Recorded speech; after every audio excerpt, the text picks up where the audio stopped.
I'm Jarrett with Sweet Maria's, and today I'm going to be introducing you to the Jenna Cafe. The Jenna Cafe is a hybrid roaster, and what we mean by that is that it uses primarily air, hot air, to heat the coffee and to heat the drum, but unlike other air roasters like the Fresh Roast, it also tumbles on the inside, which gives it a little bit of that drum roasting effect that true drum roasters also offer. The Jenna Cafe has very simple controls. It's just controlled here via two knobs.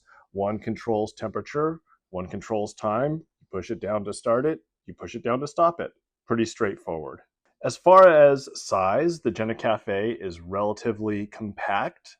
Compared to other roasters, you do need to have a little bit more headroom because you have to slide the roasting chamber in and out.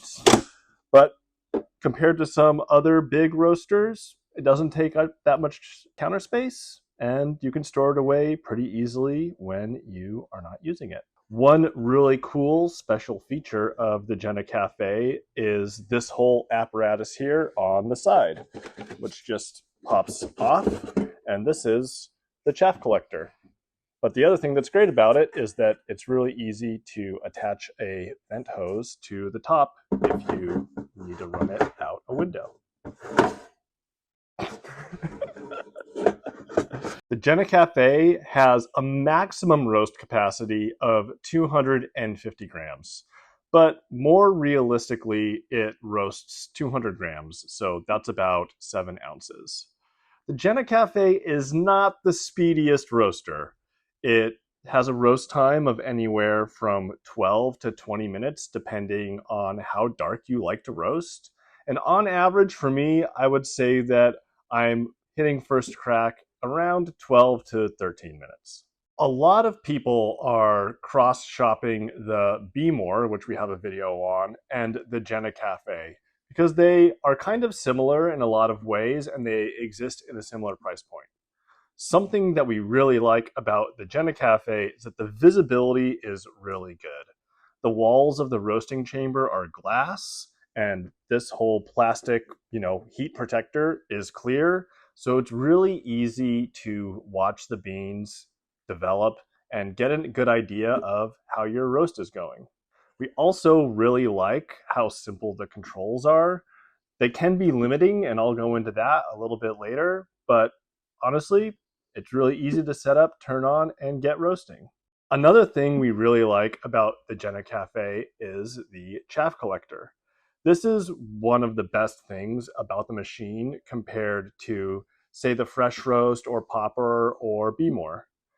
All of the chaff basically gets collected in here, and it doesn't really blow out and it doesn't make a mess. So when you are done roasting, you can just pop this off, twist this off, and basically empty it into a trash can. So it makes cleanup a lot easier than with other roasters where you need to get a vacuum and sweep things up. And we really like that. The Jenna Cafe also has the advantage of being really quiet. It's kind of similar to the Be More in that way, but for an air roaster compared to the Popper or the Fresh Roast roasters, it's really, really quiet. Basically, all you'll hear is a little arm in the inside of the roast chamber swinging back and forth. So you can use it in your kitchen without hurting your ears. Another great thing is that the roaster is a little slow, and that makes it very difficult to scorch or tip your beans. With other air roasters, it can be really easy to get the airflow and the heat wrong and burn the beans before they fully developed, but that's not really an issue here. The slowness also means that it's very easy to roast dark because it builds up temperature over time. And for people that like to roast dark, this is a really easy recommendation. But now some things that we don't like about the Jenna Cafe. And what I just referenced was the roasting speed, and it is a little slow. That can make it difficult to get really bright light roasts, although I find that I can use some tips and tricks to get to City Plus roasts without too much issue, but it does take a little bit of a learning curve. Something else that we don't love about the Jenna Cafe is that even though this chaff collector is great, it makes it really, really hard to hear first crack. The glass on the roasting chamber is pretty thick. It's baffled under this hood a little bit, and the sound having to travel through all the baffles that make this so great means that first crack could be really difficult. Something that we actually do is we get a tube and we hold it up to the edge of this like an old-timey eardrum that you would see in a Bugs Bunny cartoon, and that works pretty well, but it is a little unusual and something that people don't expect they'll need to do. Another thing to know about the Jenna Cafe is that compared to other roasters, the price to capacity ratio isn't the greatest. The Jenna Cafe is on the higher end price-wise of roasters within this category, and normally as you increase in price, you also get more and more capacity.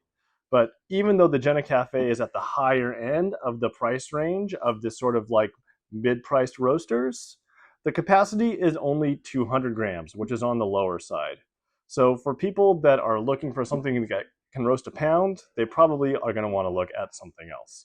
One other thing about the Jenna Cafe that gives people trouble is what we call the dead man's switch, but what they call the unattended roaster safety feature. At two different points during the roast, just before 400 degrees and just after, the roaster will start to beep and you have 30 seconds to let it know that you're still there by hitting a button. It's not that difficult, and if you're standing next to your roaster, like you should be, you just hit the button and you keep going. But for people that have had previous versions of this roaster and aren't prepared for it, it can be a big surprise when all their roasts start suddenly ending. So who do we think the Jenna Cafe is for?